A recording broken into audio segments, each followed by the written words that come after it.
સુરતમાંથી 14 જેટલા નકલી ડોક્ટરોને પોલીસે ઝડપી પાડ્યા છે. તો આ ટોળકીને નકલી ડિગ્રી આપનાર સુરતના નામાંકિત ડોક્ટર રસેશ ગુજરાતી અને અમદાવાદના બીકે રાવતની પણ ધરપકડ કરાઈ છે.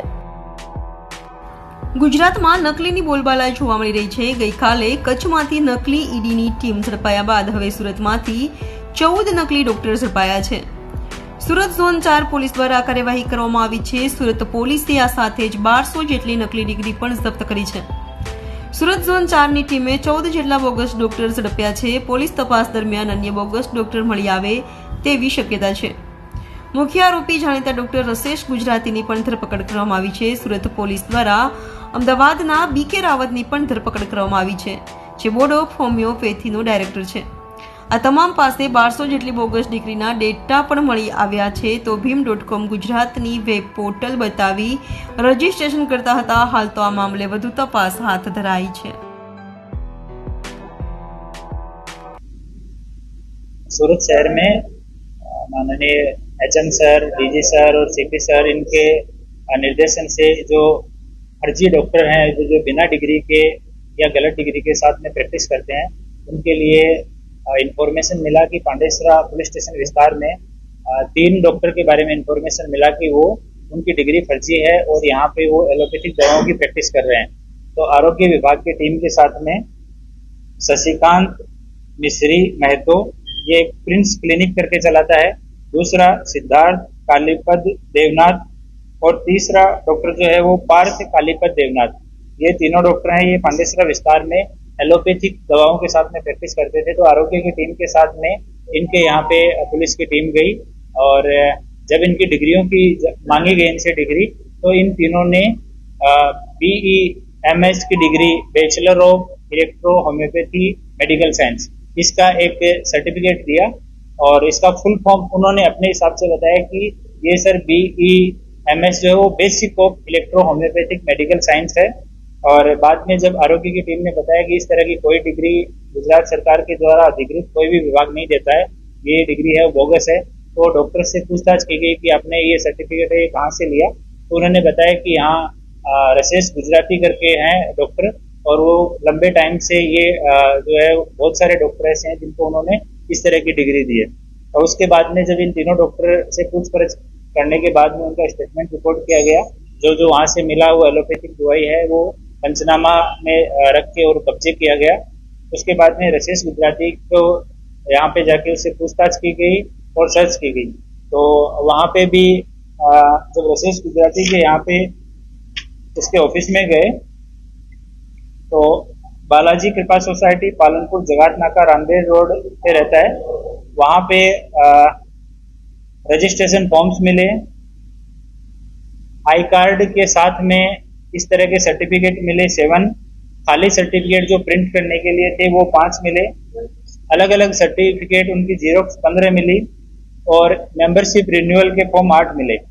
तो डॉक्टर से पूछताछ की गई कि आप ये BEMS का सर्टिफिकेट या डिग्री ये किस तरह से देते हो, किस तरह से ट्रेनिंग करवाते हो.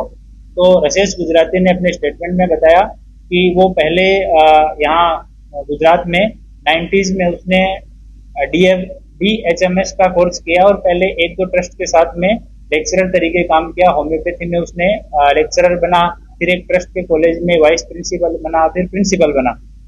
उसके बाद उसने धीरे धीरे उसमें ज्यादा उसको बेनिफिट नहीं हो रहा था, तो इलेक्ट्रो होम्योपैथी के बारे में उसको पता लगा और रसेश गुजराती शार्प है तो उसने इसके बारे में स्टडी किया. तो उसको पता लगा कि भारत सरकार या राज्य सरकार कोई भी इसके बारे में किसी तरह का रूल है वो कोई पब्लिश नहीं किया हुआ है, कोई रूल रेगुलेशन से इलेक्ट्रो होम्योपैथी जो है वो बाहर है.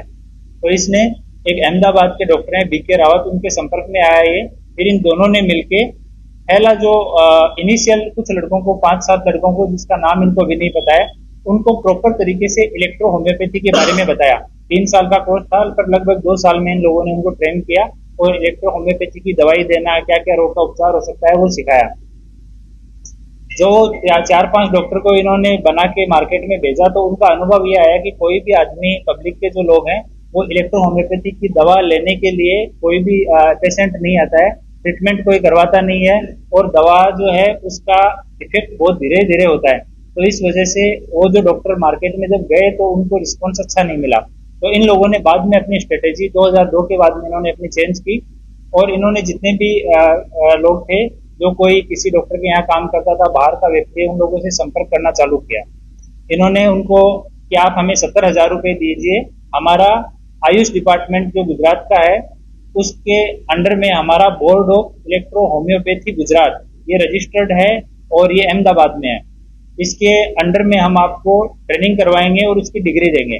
ये ट्रेनिंग 2.5 साल की ट्रेनिंग देंगे, ये सब महज दिखावा था। इनके पास कोई इंफ्रास्ट्रक्चर नहीं है ट्रेनिंग देने का, सूरत में भी नहीं है, अहमदाबाद में भी नहीं है। ये 70,000 रुपए किसी से 60, किसी से 70, मौका मिला तो 80 भी अलग अलग आदमियों से लेते थे। लेने के बाद में उनको 10 से 15 दिन में वो डिग्री प्रिंट करके ये लोग दे देते थे और साथ में रसेल जो है वो यहाँ पे उनको गारंटी देता था कि तुम लोग कहीं पे भी जाओ, एलोपैथिक, होम्योपैथिक, आयुर्वेद जो प्रैक्टिस तुम्हें करनी है तुम आराम से प्रैक्टिस कर सकते हो। एसएमसी, पुलिस, आरोग्य ये कोई भी तुम्हारे ऊपर हाथ नहीं डालेगा, इसकी मेरी जिम्मेदारी है। तो ये उनके बीच बीच में घूमता रहता था और उनको एक रजिस्ट्रेशन सर्टिफिकेट ये लोग प्रिंट करके देते थे कि ये हमारे बोर्ड का रजिस्ट्रेशन सर्टिफिकेट है, इसके बाद में आप अधिकृत हैं कहीं पे भी प्रैक्टिस करने के। तो वो सर्टिफिकेट की वैलिडिटी ये लोग रखते थे कि जैसे 1 साल की वैलिडिटी का दिया तो उसके रिन्यूअल के बहाने से 5,000 रुपए से लेकर 15,000 रुपए तक ये पर डॉक्टर का 1 साल का वसूलते थे। और उस कोई डॉक्टर अगर ना बोले कि मैं ये नहीं दे सकता हूँ या कोई जांच पड़ताल करने की कोशिश करे तो उसको अलग अलग तरीके से ये लोग धमकाते थे। अभी एक डॉक्टर आया है जिसको तो इन्होंने कि तुम्हें मार देंगे इस तरह की धमकियां भी दी है। पर इनिशियल फेज में ये लोग प्रशासन का, आरोग्य विभाग का इस तरह का नाम लेके कि तुम्हें बुक करवा देंगे, इस तरह की धमकी